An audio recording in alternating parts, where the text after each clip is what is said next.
Dans l'obscurité d'un matin ordinaire, la lumière blafarde des néons soulignait la routine dans laquelle Paul s'était installé. Vêtu de sa combinaison de travail, il avançait dans les couloirs résonnants d'échos sourds et de cris lointains. Il faisait partie de cette machinerie invisible aux yeux du monde, exécutant les mêmes gestes inlassablement. Les porcs, il les voyait comme des nombres, des masses mouvantes sans identité, anonymes. Sa tâche était simple, mener, guider, parquer. Mais ce jour-là, alors que le bruit métallique des portes se refermait derrière eux, une tension inhabituelle flottait dans l'air. Paul dirigea le groupe vers le dernier couloir, l'ultime passage avant l'inconnu qu'il connaissait trop bien, mais que les bêtes franchissaient pour la première et la dernière fois. Les animaux grognaient, certains reculaient, hésitaient.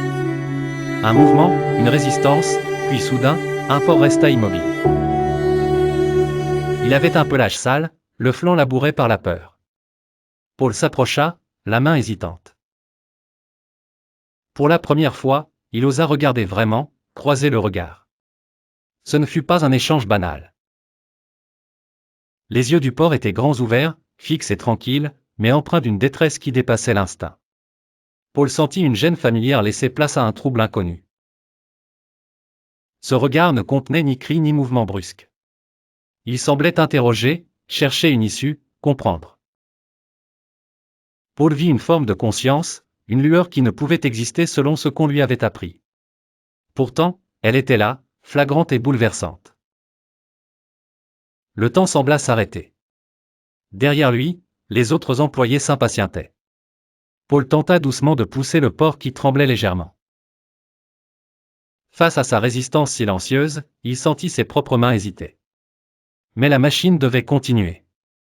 Alors, la routine reprit ses droits. Le travail achevé, alors que les cris s'estompaient, ce regard restait. Il le poursuivit, la nuit, dans le silence et le doute.